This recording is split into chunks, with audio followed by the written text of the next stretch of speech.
কি হয়েছে কাকা, কি হয়েছে?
যতদিন পর্যন্ত বাংলাদেশে মাজার এবং খানেকা থাকবে, এই তাসির গুলা মসজিদের মধ্যে যাবে।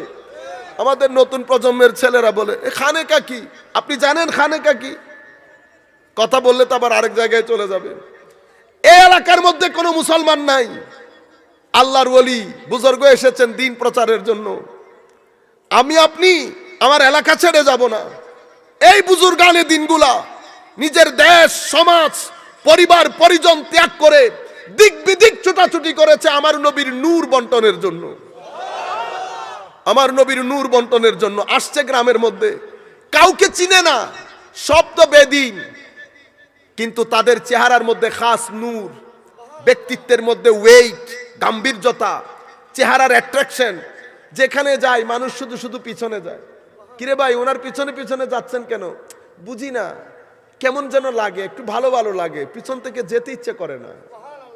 আমার নবী বলেছেন না, তাদের চেহারা দেখলে আল্লাহ নজরে আসবে। তাদের আমল দেখলে তুমি মনে করবা তুমি ভিন দেশের মধ্যে আছো, দুনিয়া আরেকটা, দুনিয়া আরেকটা। তারা জবান দিয়ে যখন কথা বলবে, তাদের জবানের কথার মধ্যে তুমি হিকমতের সমুদ্র খুঁজে পাবে। মানুষ পিছনে পিছনে যাবে, পিছনে পিছনে যাবে। একটা পর্যায়ে এমন আসবে, দোকান দেখলো, বসলো, দোকানি জিজ্ঞেস করতেছে, হুজুর কোত্থেকে আসছেন? জি আমি অমুক গ্রাম থেকে। হুজুরের সাথে কথা বলা বলি চলছে, কথা বলা বলি চলছে। দেখেছে ভদ্র মানুষ, একটু চা দিয়েছে, খেয়েছে চা। দোকানি খালি মাথায় হাত দেয়। আমি এমনিতে মূল ঘটনাটা আপনারা বুঝার মতো করে বলছি, আবার আপনারা মনে করিয়েন আমি এমনিতে একটা গল্প করে চলে যাচ্ছি, সেরকম না। মূল ঘটনাটা আমি আপনারা বুঝার মতো করে বলছি, শুধু এতটুকু। মাথায় হাত দিচ্ছে। মাথায় হাত দিচ্ছেন কেন? হুজুর আমার একটা মাথা ব্যথা আছে, এত ওষুধ, এত যায় না হুজুর, একটু আসেন তো দেখি। আসেন। কোথায় মাথা ব্যথা? হুজুর এখানে। আল্লাহুম্মা সাল্লি আলা। দোকানের মধ্যে গিয়ে কি মাথা ব্যথা তো নাই দেখি। হুজুর এটা কি হইল? মাথা ব্যথা, এতদিনের মাথা ব্যথা হঠাৎ করে কেমনে চলে গেল? হুজুর আপনি বসেন, ঘরে আমার ছেলে একটা অসুস্থ, ওইটারে নিয়ে আসি। ওইটার কি? কয়টার হাত চলে না। দৌড় দেয় ছেলেকে নিয়ে আসে। হুজুর একটু কিছু করেন। আল্লাহুম্মা সাল্লি আলা সাইয়্যিদিনা মুহাম্মদ। এক পরিবারের মাধ্যমে এই মানুষ তার হুজুরকে যেতে দেয় না। হুজুর আপনি আমার বাসায় থাকবেন। ওনার তো একটা আশ্রয় দরকার, বাজার তো আল্লাহ বসাবেন। একদিন দুই দিন যেতে পারে নাই, পানি পড়া পুরো এলাকার মধ্যে ছড়িয়ে পড়েছে। অমুক গ্রাম থেকে কোন মানুষ এসেছে, যাকেই ধরে ঠিক হয়ে যায়, যাকেই ধরে ঠিক হয়ে যায়। মানুষ থাকা শুরু করেছে। জোহরের ওয়াক্ত যখন হয়েছে, আমাকে পানি দিতে হবে। হুজুর পানি কেন? একটু উজু করব। অজু করেছেন, হুজুর নামাজে দাঁড়িয়েছেন, ওরা তো নামাজ জানে না। উমা হুজুর একবার দাঁড়ায়, রুকুতে যায়, কিন্তু নামাজ যখন পড়ছে খাস স্থিরতা, গাম্ভীর্য, সুখ, আরাম, সুকুন, ইতমিনানে কলব, এটা তাদেরকে অ্যাট্রাক্ট করেছে। করতে করতে করতে বছর যাইতে পারে নাই, পুরা গ্রাম মুসলমান হয়ে গেছে। আল্লাহ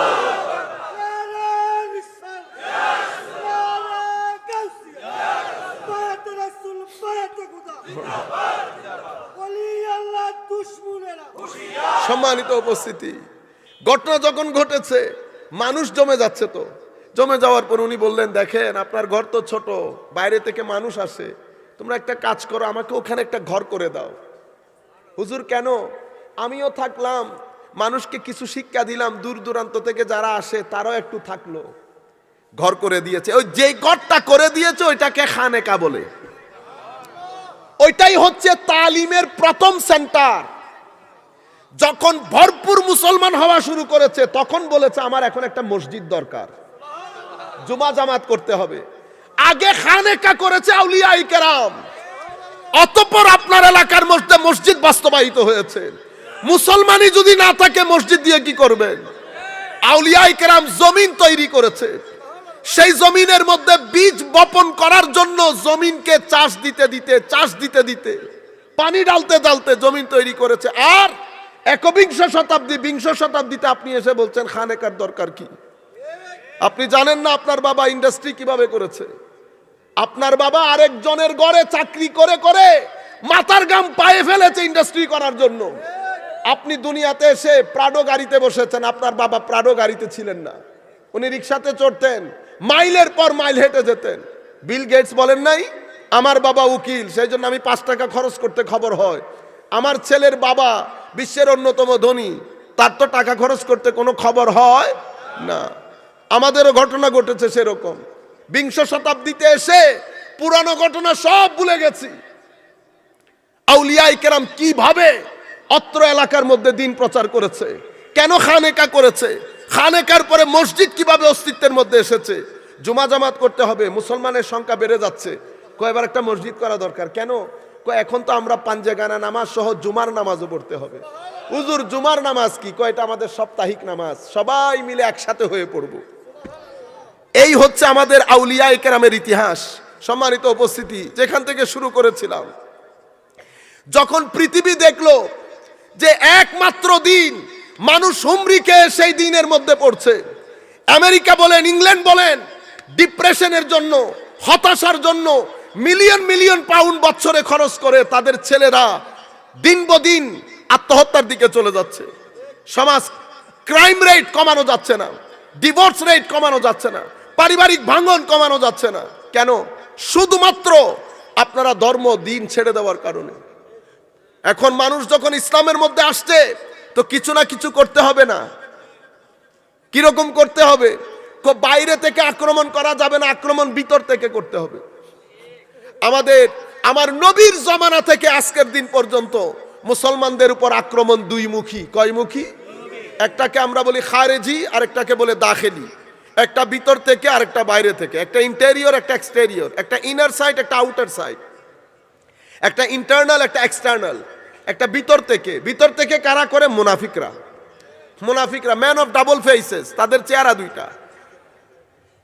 সূরা তাওবার মধ্যে আপনি পাবেন এই মুনাফিকরা। আমার নবী যখন জিহাদে ছিল মসজিদ প্রতিষ্ঠা করেছে, জিহাদে যায় নাই, বিভিন্ন টাল বাহানা দেখিয়ে জিহাদে যায় নাই। আমার নবী যখন ফেরত এসেছে, নবী যখন জিহাদের ময়দানে সবাই মিলে মিটিং করে নিয়েছে কি করা যায় মুসলমানদের অগ্রযাত্রা রোধ করার জন্য। আবারও মুসলমানদের অগ্রযাত্রা রোধ করার জন্য কি করা যায়, মুসলমানদের ঐক্যে ফাটল সৃষ্টি করার জন্য কি করা যায়? কয়েকটা মসজিদ প্রতিষ্ঠা করি। কেন? মন্দির প্রতিষ্ঠা করলে তো হবে না, গির্জা মাধ্যমে তো আর বিরোধিতা করা যাবে না। মুসলমানরা তো এখন প্রতিষ্ঠিত, যা করব ভিতর থেকে করতে হবে। মসজিদ প্রতিষ্ঠা করি, মসজিদ দিয়ে কাজ চালাবো, কেউ সন্দেহ করবে না। করছে মসজিদ প্রতিষ্ঠা। আমার আল্লাহ আমার নবীকে জানিয়ে দিয়েছেন, হাবিব ওয়াল্লাযীনা ইত্তাখাযু মাসজিদান দিরারান ওয়া কুফরান ওয়া তাফরীকান বাইনাল মুমিনিন ওয়া ইরসাদান লিমান হারাবাল্লাহ ওয়া রাসূলা, সূরা তাওবার আয়াত। হাবিব, এরা একটা মসজিদ বানিয়েছে, এটা দেরার, এটা ক্ষতির জন্য বানিয়েছে, আপনাদেরকে ধোঁকা দেওয়ার জন্য, মুসলমানদের সামগ্রিকভাবে লস করানোর জন্য এরা এই মসজিদ বানিয়েছে। উদ্দেশ্য কি? কুফরা, কুফরির উপর, তাফরীকা বাইনাল মুমিনিন, মানে মুসলমানদের বৃহত্তর ঐক্যে ফাটল সৃষ্টি করার জন্য।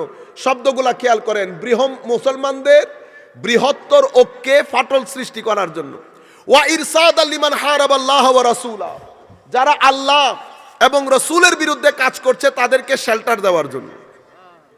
এই উদ্দেশ্যে তারা মসজিদটা প্রতিষ্ঠা করে। সেই যুগ থেকে এই যুগ পর্যন্ত আমাদেরকে সবচেয়ে বেশি ক্ষতি সাধন করেছে আমাদের ভিতরের লোক। এরাই কখনো আমার নবীর শানে বিয়াদবির বাজার গরম করে। এটাও আমাদের কালচারের মধ্যে। হে মুহাম্মদ সাল্লাল্লাহু আলাইহি ওয়াসাল্লাম, আপনি বন্টন যে করেছেন এটা সুন্দর হয় নাই, এটা কোনো কাফের মুশরিক বলে নাই, আমাদের মধ্য থেকে একজন বলেছে। আমার নবী কি বলেছে জানেন? কই বলে কি? বলে কি? তুমি কার সাথে কথা বলছো তুমি বুঝতে পারছো? লাউলা মাদিল মাইয়াদিল, আমার বন্টন প্রক্রিয়া সুন্দর না হলে তো কার বন্টন প্রক্রিয়া সুন্দর হবে? তুমি বুঝছো? ইয়াতিনি খবরুস সামা সাবাহান ওয়া মাসাআন, জিবরিল ওহী নিয়ে আমার ঘরের দরজায় সকাল বিকাল দাঁড়িয়ে থাকে, তুমি আমাকে বলছো আমার বন্টন প্রক্রিয়া সুন্দর না। এ ব্যক্তি উঠে চলে যায়। আমার নবী তার দিকে দেখে বলে, এর উদর থেকে কিছু মানুষ আসবে, তারা আসতে থাকবে, তাদের শেষ প্রজন্ম দাজ্জালের সাথে গিয়ে মিশে আমার উম্মতের বিরুদ্ধে কাজ করবে। তাদের নামাজ রোজা তিলাওয়াতে কোরআন তোমাদের চেয়ে অনেক বেশি হবে, কিন্তু না তারা ধর্মের ভিতরে থাকবে না ধর্ম তাদের ভিতরে থাকবে। আপনি কিছু আমি যে কথাগুলো বলছি কিছু করতে হচ্ছে না। কালকে গুগলের মধ্যে বুখারী শরীফ লিখবেন, আসবে, সেখানে লিখবেন, আরবিতে তো লিখতে পারবেন না, আরবিতে লিখলে কিতাবুল খাওয়ারিজ, আর যদি ইংরেজিতে লেখেন লিখবেন বুক অফ খারিজাইট, বুকস অফ খারিজাইট। এটা লিখলে হাদিসগুলো ধারাবাহিকভাবে চলে আসবে। আমরা ইমাম বুখারীর দরবারে লাখ স্যালুট করি, হুজুর আপনি উম্মতের উপর কত বড় ihsan করেছেন। এই হাদিসগুলা যদি কিতাবের মধ্যে আপনি ইনক্লুড না করতেন আজকে আমরা বড় দুঃখায় পড়ে যেতাম। সেই জায়গার মধ্যে আমার নবী স্পষ্ট ভাষায় বলছে, কি বলছে? যে তারা না দ্বীনের ভিতরে থাকবে না দ্বীন তাদের ভিতরে থাকবে। এই মানুষগুলোর মাধ্যমে তো ভিতর থেকে আমার নবীর শানে বেয়াদবি, এরপরে আমার নবী দুনিয়া থেকে যেতে পারে নাই, এই খারেজিরা আলে বাইত রাসূলের শানে বেয়াদবি করে হযরত আলী রাদিয়াল্লাহু তাআলা আনহুকে কাফের ফতোয়া দিয়েছে। আবার এদের মাধ্যমে আমার ভাইরা চিন্তা করতে পারবেন তাদের রিয়াকশন স্বরূপ আবার আমাদের কিছু ভাই সাহাবায়ে কেরামকে গালিগালাজ করা শুরু করে। আমি এখনো কিন্তু কাফের মুশরিকদের কথা বলছি না আপনাদেরকে, আমাদের গুলা করছে।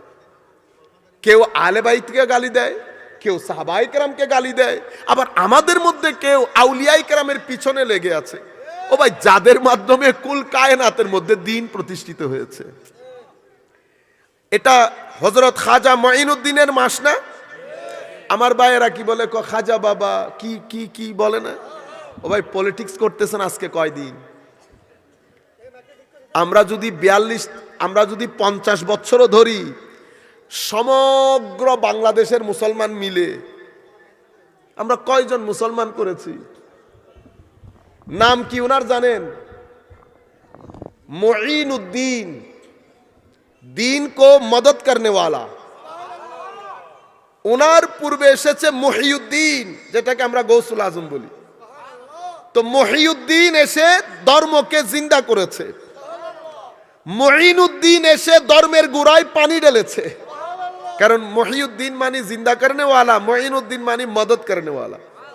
তো একজন জিন্দা করেছে, আরেকজন গাছের নিচে পানি দিচ্ছে। সেই সময়ের মধ্যে আমার নবীর উম্মতের আরেকজন দাঁড়িয়েছে, তার নাম হচ্ছে শিহাবউদ্দিন সোহরাওয়ার্দী।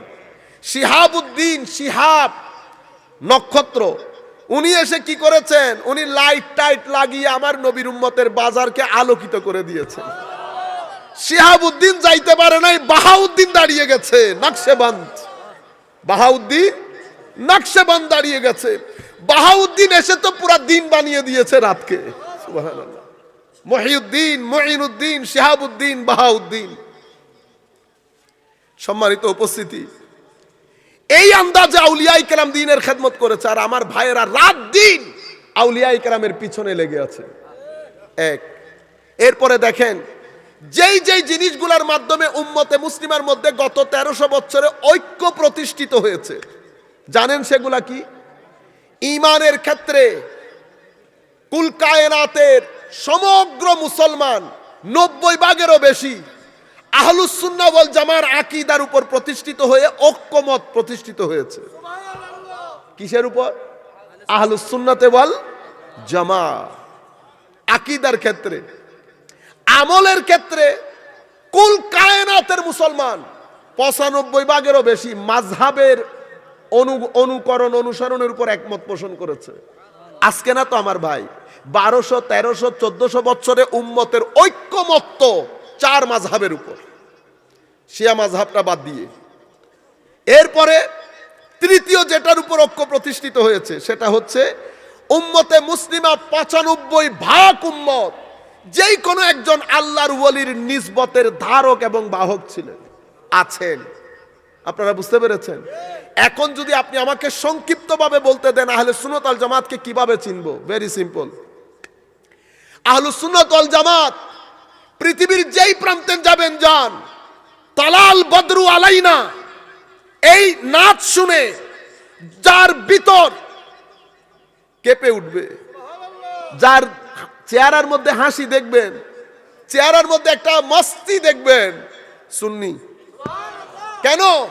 আহলে সুন্নাত ওয়াল জামাতের বৈশিষ্ট্য হচ্ছে এরা আমার নবীর ইশক মোহাব্বতের ধারক বাহক। আউলিয়ায়ে কেরাম প্রথমে আহলে বাইত রাসূলের মোহাব্বতের ধারক বাহক, এরা সাহাবায়ে কেরাম এবং আউলিয়ায়ে কেরাম। কয় মোহাব্বত বলেছি? ইশকে রাসূল, হুব্বে আহলে বাইত, সাহাবায়ে কেরাম, আউলিয়ায়ে কেরাম। এই জিনিসগুলোর উপর তারা ফানা। এটা আহলে বাইত, এটা আহলে সুন্নাত ওয়াল জামাত চিনার উপায়।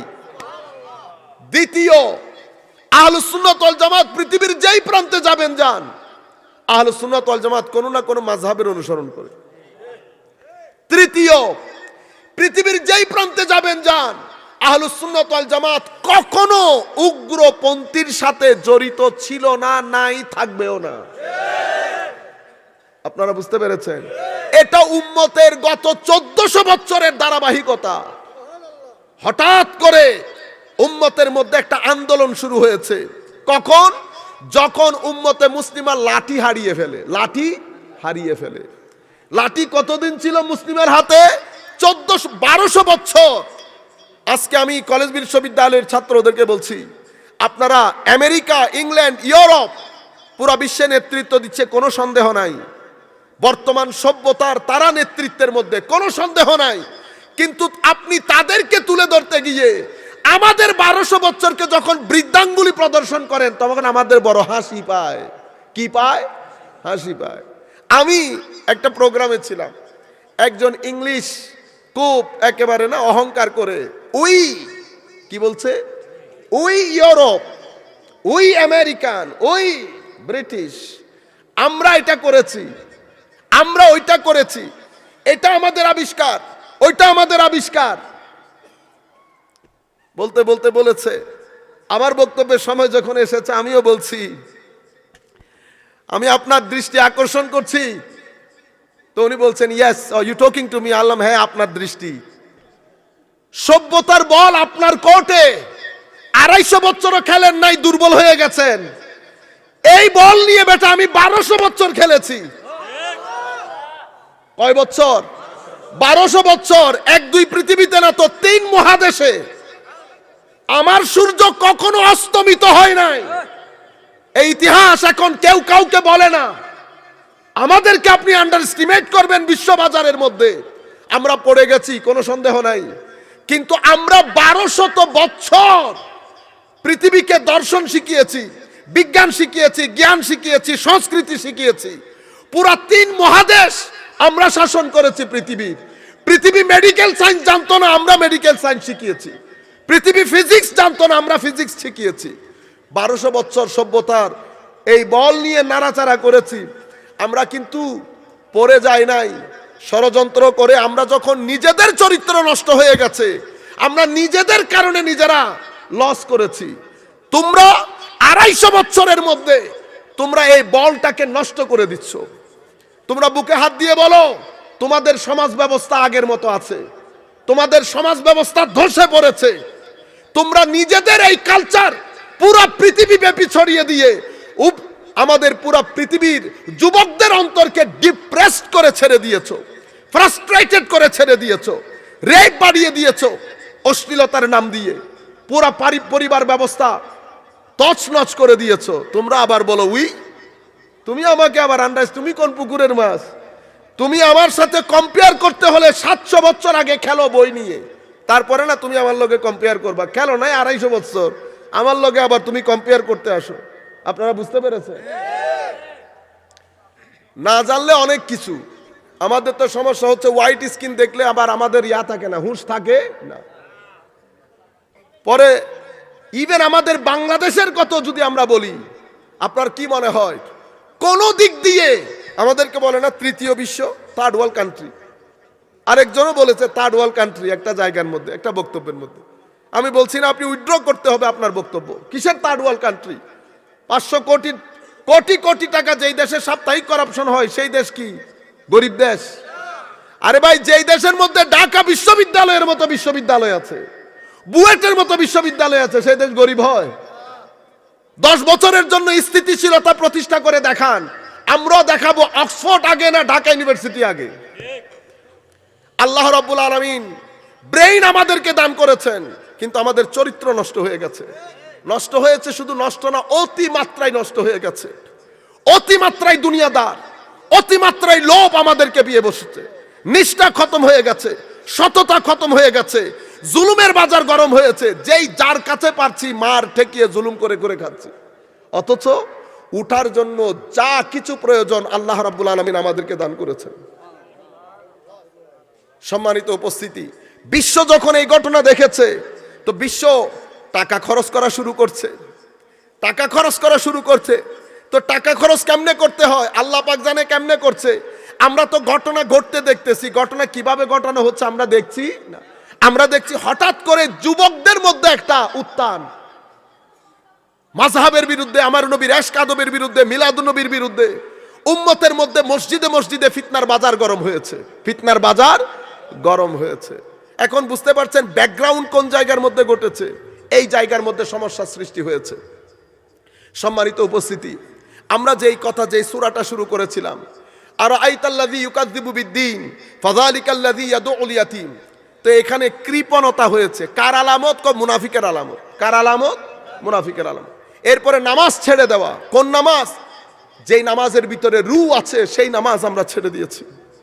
এরপরে তৃতীয় মুনাফিকদের আলামত হচ্ছে লোক দেখানোর জন্য নামাজ পড়া, আল মিরাআ। সেটা কোথায় পেয়েছি? সূরার মধ্যে আছে তো, ফাওয়াইলুল লিল মুসাল্লিন আল্লাযীনা হুম আন সালাতিহিম সাহুন আল্লাযীনা হুম ইউরাউন। নামাজ আছে কিন্তু নামাজের মধ্যে লোক দেখানি ভাবও আছে। এরপরে কি আছে? ওয়ায়ামনাউন আল মাউন, যাকাত দেয় না, মানুষকে সহযোগিতা করে না। তো এই সূরার মধ্যে মুনাফিকের 4টা আলামত বর্ণিত হয়েছে। কৃপণতা, নামাজ ছেড়ে দেওয়া মানে রুহে নামাজ, নামাজের মধ্যে লোক দেখানো ভাব, এরপরে যাকাত, 4টা জিনিস বলা হয়েছে। এরপরে শুরু হয়েছে ইন্না আতওয়াইনা কাল কাউসার, ইন্না আতওয়াইনা কাল কাউসার। মুনাফিকদের এই ষড়যন্ত্রের কারণে আমার নবী অনেক ডিস্টার্ব, না অনেক ডিস্টার্ব। এর মধ্যে আরেক মুনাফিক কি বলবে? মুহাম্মদ সাল্লাল্লাহু আলাইহি ইসলাম কোনো পুত্র টুত্র নাই, পুত্র ছাড়া আরবের মধ্যে 2 পয়সার দাম নাই, 2 পয়সার দাম। আমার নবী সাল্লাল্লাহু আলাইহি ইসলামের শানে যখন এই বেয়াদবি করেছে, আপনাদেরকে এটাও বলে রাখি, পবিত্র কোরআনের মধ্যে অন্যান্য নবীদের শানেও বেয়াদবি হয়েছে। নবীদের শানে বেয়াদবি করলে নবীরাই উত্তর করতেন। নবীদেরকে নির্বোধ বলা হয়েছে, নবীরা নিজেই বলেছেন লাইসা বি সাফাহা, আমি নির্বোধ নই। একমাত্র ব্যতিক্রম আমার নবীর ক্ষেত্রে। আমার নবীর শানে বেয়াদবি হলে আমার নবী কিছু বলতেন না। আমার নবী জবান নাড়ানোর আগে আল্লাহ কোরআন শরীফ নাজিল করে দিতেন। হাবিব আপনাকে বলতে হবে না, আমি থাকতে আপনি বলবেন কেন, আমাকে বলতে দেন। এই আস বিন ওয়াইল আমার নবীকে আবতার বলেছে। কি বলেছে? আবতার, কোন বংশ নাই, নির্বংশ। এটা বলার দের আমার আল্লাহ ইন্না আতাইনা কাল কাউসারের সমুদ্র বইয়ে দিয়েছে। হাবিব কি বলেন আপনি আবতার? আমি আপনাকে খাইরে কাসির তথা আমার যত নিয়ামত, যত ধরনের জিনিস নিয়ামত হতে পারে, ইলম নিয়ামত, কোরআন নিয়ামত, শরীয়ত নিয়ামত, তরিকত নিয়ামত, মারিফত নিয়ামত, যা যা কিছু নিয়ামত হতে পারে, কোরআন নিয়ামত, আপনার উম্মত নিয়ামত, যা কিছু নিয়ামত হইতে পারে হাবিব, সব কিছু আমি আপনাকে একেবারে চূড়ান্ত পর্যায়ে কাসির আমি আপনাকে দান করেছি। আমি আপনাকে দান করেছি। বেকুব কি বলে আপনি কেন কান দেবেন হাবিব?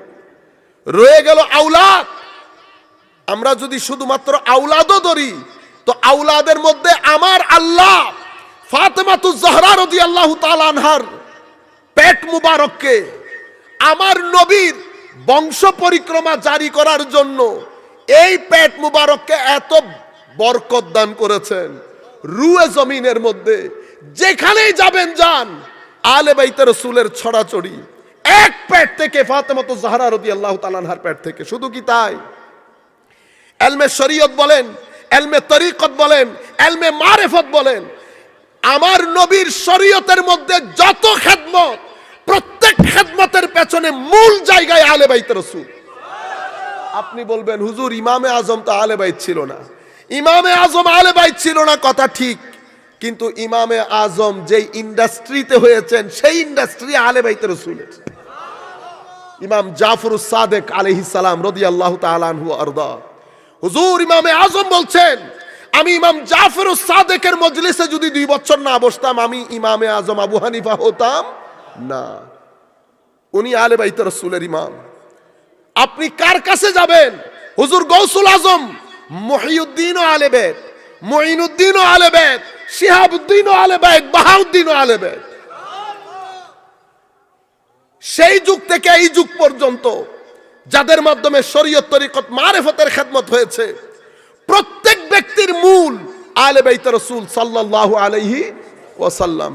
এভাবে আমার আল্লাহ আমার নবীকে খুশি করেছেন। আবার ইন্না আতাইনা কাল কাউসারের আগে সূরা দোহা না, সূরা দোহা, সেই সূরা দোহার মধ্যে আমার আল্লাহ আমার নবীকে বলেছেন একবার, হাবিব আপনি মন খারাপ করবেন না। কি বলে আমি আপনাকে ছেড়ে দিব।